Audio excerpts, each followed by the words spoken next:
नमस्कार मंडळी. तर मला असं वाटतं की अशी जागा बहुतेक सगळ्यांच्याच घरी असेल.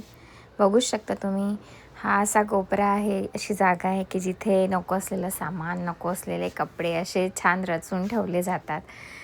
म्हणजे कसं होतं की पटकन काढून आणलं, तिथे ठेवलं आणि मग तो पसारा तसाच राहतो. तर असं वाटलं की आज आपण इथे छान असा सिटिंग एरिया तयार करूया. त्यासाठी सर्वात पहिले मी हे जे कबर्ड होतं माझं, ते मी लेफ्ट साईडला सरकवून घेतलं. त्यामुळे मला छान स्पेस मिळाली तिथे मोकळी. आणि मग तिथे मी झाडून घेतलं, छान स्वच्छ केलं. आणि ही ना एक माहितीच असेल तुम्हाला, ही सगळ्यांनीच बघितली असेल, फोल्डिंग अशी लोखंडाची चेअर आहे ही. तर ही माझ्या टेरेसवरती होती.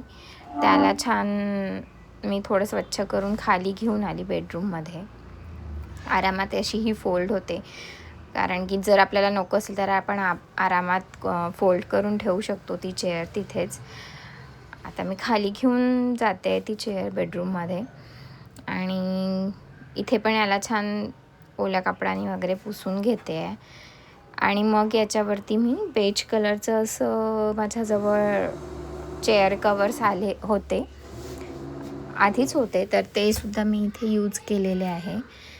आणि हे जे सिटिंग एरिया मी तयार करते, तो एकदम कमीत कमी खर्चांमध्ये घरच्याच गोष्टी वापरून मी करते आहे. तुम्हाला पण याचा नक्कीच हेल्प होईल. तुम्ही शेवटपर्यंत नक्की बघा व्हिडिओ. ही मी एक मिशोवरनं छोटा टेबल ऑर्डर केला होता. जर तुम्हाला याची लिंक पाहिजे असेल तर मी नक्कीच शेअर करेल.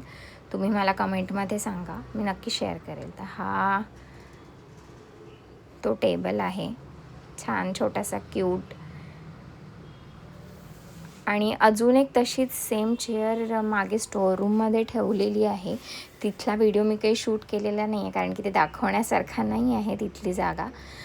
तर तिथनं मी ती दुसरीवाली चेअर घेऊन आली होती आणि त्याला पण छान स्वच्छ करून पुसून मी बाजूला ठेवली. आणि त्यालासुद्धा मी कवर्स वगैरे घातले होते. तर फायनली हे माझं कवर्स वगैरे घालून चेअरला झालेलं आहे. ॲडजस्ट होत नव्हतं ते पहिले स्टार्टिंगला, कारण की हे जे कवर्स आहेत स्पेशली वुडन चेअर्स जे असतात, जे स्ट्रेट असतात मागून आणि थोडेसे लॉंग असतात, सिटिंग जिथे असते तिथे बसायला. आणि किंवा प्लास्टिक चेअर्स पण आहेत माझ्याकडे, पण म्हटलं ह्या खूप दिवसाच्या पडलेल्या होत्या. प्लास्टिक चेअर्स कसं कोणी आलं गेलं की यूजमध्ये येतात, पण ह्या चेअर्स यूजमध्ये नव्हत्या खूप दिवसांपासून. म्हणून मला ह्याच चेअर घेऊन त्याच्यावरती मला सिटिंग एरिया तयार करायचा होता. त्याच्यामुळे या चेअर्स मी सिलेक्ट केल्या. तर या बघा, माझ्या दोन्ही चेअर्स इथे कवर वगैरे घालून रेडी झालेल्या आहेत. एवढंच केलं तर किती छान वेगळा लुक दिसतो आहे.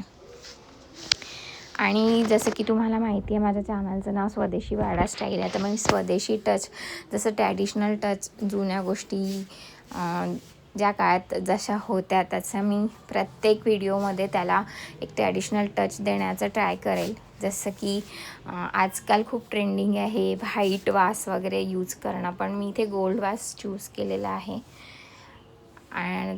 आणि मला खूप आवडला, छान दिसतो आहे इथे. आणि त्याच्यासाठी मी व्हाईट फ्लॉवर्स चूज केले आहेत, ते सुद्धा मी त्यात टाकले. आणि हे कुशन कवर्स मी शिवून आणले होते टेलरकडनं. माझ्याजवळ असे ब्लाऊज पीस होते डार्क कलरचे, जे की तिथूनच परत मी घरातूनच काढले होते. आणि ही जी रेड कलरची बॉर्डर दिसते आहे ती मी विकत आणली होती, तर ते तिला दिली होती. आणि असे 2 मी कॉन्ट्रास्ट वेगवेगळे कुशन कवर्स तिला शिवायला लावले होते माझ्या टेलरला, जेणेकरून लूक छान दिसेल. कारण की जी माझी चेअर कव्हर आहे ती अगदी सटल लाईट कलरची आहे, त्याच्यावरती हे कॉन्ट्रास्ट कलरचे कुशन ठेवल्यावर एकदमच सुंदर दिसत आहे, लूक एकदम छान दिसतो आहे. आणि मागे मी हा प्लांट ठेवलेला आहे त्याच्यामुळे. आणि ग्रीनरी कुठली पण असेल ठेवली तर तिथला लूक एकदम चेंज होतो आणि मस्त आहे असं वाटतं मला. सो तुम्हाला कसा वाटला हा लूक, एकदम कमीत कमी खर्चामध्ये कसा वाटला? तुम्ही पण ट्राय करू शकता आणि मला नक्की सांगा.